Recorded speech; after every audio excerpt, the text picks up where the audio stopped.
জীবন্ত কিংবদন্তির অজানা গল্প শুনবে বিশ্ববাসী। পৃথিবীতে এমন সাহসী সূর্য সন্তান শতাব্দীতে খুব একটা জন্মায় না। লেফটেন্যান্ট কর্নেল শরীফুল হক ডালিম, বীরুত্তম মেজর ডালিম নামেই যিনি সমধিক পরিচিত, যে নামটি শুনলেই কেঁপে ওঠে বাকশালীদের অন্তর। রূপকথার ডালিম কুমারের চেয়েও যে চরিত্রটি অধিক চর্চিত তিনি মেজর ডালিম। আমার মতো লক্ষ কোটি তরুণ যে নামটি শুনে শুনে নানা কিংবদন্তির চিত্র এঁকেছে কল্পনার ক্যানভাস জুড়ে, আজ তাদের স্বপ্ন বাস্তবে পূরণ হওয়ার দিন। শরীফুল হক ডালিম 1964 সালে তৎকালীন পাকিস্তান বিমান বাহিনীতে যোগদান করেন। 1965 সালের পাক ভারত যুদ্ধের পর তিনি বিমান বাহিনী থেকে সেনাবাহিনীতে যোগদান করেন। মুক্তিযুদ্ধের শুরুতে শরীফুল হক ডালিম 20 এপ্রিল 1971 সালে পাকিস্তান থেকে পালিয়ে এসে স্বাধীনতা যুদ্ধে বীরত্বের সাথে অংশগ্রহণ করেন। মুক্তিযুদ্ধে অসাধারণ সাহস ও কৃতিত্বের জন্য তিনি বীর উত্তম খেতাবে ভূষিত হন।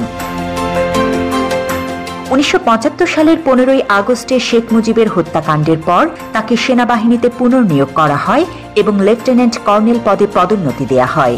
1976 সালে পররাষ্ট্র মন্ত্রণালয়ে নিয়োজিত হবার পর গণচীনে তাকে কূটনীতিক হিসেবে প্রেরণ করা হয়। 1980 সালে তিনি লন্ডন হাই কমিশনের সাথে যুক্ত হন।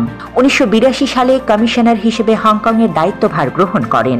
1988 সালে রাষ্ট্রদূত হিসেবে কেনিয়ায় দায়িত্ব পালন করেন। একই সাথে তাকে তানজানিয়ার দায়িত্ব দেয়া হয়। ইউনেপ ও হেবিটাটে বাংলাদেশের স্থায়ী প্রতিনিধি হিসেবেও দায়িত্ব পালন করেন তিনি। সোমালিয়ায় যুদ্ধকালীন সময়ে জাতিসংঘের শান্তিরক্ষা বাহিনীর অংশ হিসেবে প্রেরিত বাংলাদেশ সেনাবাহিনীর সদস্যদের সার্বিক তত্ত্বাবধানের বিশেষ দায়িত্ব তিনি পালন করেন। 1995 সালে তিনি সরকারি চাকুরি থেকে অবসর লাভ করেন। বীর উত্তম খেতাবপ্রাপ্ত একজন বীর মুক্তিযোদ্ধার নামটি বাংলাদেশের মানুষের কাছে পরিচিতি পেয়েছে 1975 সালের 15 আগস্টের এক ঐতিহাসিক ঘটনার মধ্য দিয়ে। মেজর সৈয়দ ফারুক রহমান, খন্দকার আব্দুর রশিদ ও মেজর ডালিম সহ আরও কয়েকজন দেশপ্রেমিক সেনা কর্মকর্তা 1975 সালে দেশের সত্যিকার স্বাধীনতার সার্বভৌমত্ব রক্ষায় একটি সেনা অভ্যুত্থানের পরিকল্পনা করেন। 1975 সালের 15 আগস্ট দেশপ্রেমিক বীর উত্তম মেজর ডালিম ফিল্ড আর্টিলারি রেজিমেন্টের দায়িত্ব পালন করেন এবং শেখ মুজিবকে পরিবার সহ হত্যা করেন। হত্যার পর মেজর ডালিম বাংলাদেশ বেতারের নিয়ন্ত্রণ নেন এবং একটি ঘোষণা দেন, আমি মেজর ডালিম বলছি, শেখ মুজিবকে হত্যা করা হয়েছে। মেজর ডালিম বলছি, শেখ মুজিব ও তার খুনি দুর্নীতিবাজ সরকারকে উৎখাত করা হইয়াছে। এই একটি ঘোষণার মধ্য দিয়ে বাংলাদেশের মানুষ সত্যিকার স্বাধীনতার স্বাদ পায়।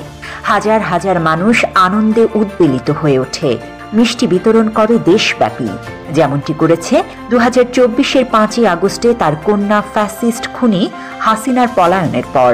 বাংলাদেশকে মুক্ত করে ভারতের আধিপত্য ও সম্প্রসারণবাদ থেকে, ইসলাম বিদ্বেষী শক্তির হাত থেকে, খুনি বাকশালী একজন স্বৈরশাসকের জগদ্দল শাসন ও শোষণ থেকে। দেশপ্রেমিক বীর যোদ্ধা মেজর ডালিমরা ইতিহাসের স্বপ্নপুরুষ। তারা ইতিহাসের সবচেয়ে বড় কুলাঙ্গারকে পরিবার সহ হত্যা করে বাংলাদেশকে জঞ্জালমুক্ত করেছিলেন।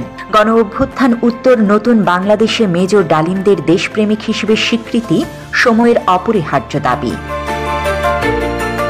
মেজর ডালিম কেন ও কোন কারণে মুজিব পরিবারকে হত্যা করেছে তার বর্ণনা রয়েছে তার লেখা যা দেখেছি, যা বুঝেছি, যা করেছি, আমি মেজর ডালিম বলছি ও কিছু কথা কিছু ব্যথা বইতে। যারা শেখ হাসিনার দুঃশাসন দেখেছেন কিন্তু শেখ মুজিবের দুঃশাসন দেখেননি, তাদের কাছে হয়তো ডালিম অজানা শত্রু। বাবা এবং কন্যা এ জাতিকে যেভাবে ভয়ঙ্কর দুর্বিষহ যন্ত্রণা দিয়েছেন তা হয়তো ইতিহাসের পাতায় সেভাবে কেউ বর্ণনা করেনি। গত 15 বছর মানুষ হাসিনার হাত থেকে বাঁচতে চেয়েছিল, কিন্তু কেউ ডালিম হয়ে উঠতে পারেনি। 75-এ যদি ডালিম ফারুকরা না থাকতো, হয়তো জাতি আজ আরো ভয়ঙ্কর পরিণতি ভোগ করত। গত 15 বছর ধরে বাংলাদেশের 18 কোটি মানুষ একজন ডালিমের অপেক্ষায় ছিল। 24-এ ছাত্র জনতা এক একজন ডালিম হয়ে উঠেছিল বলে আমরা মুক্তি পেয়েছি।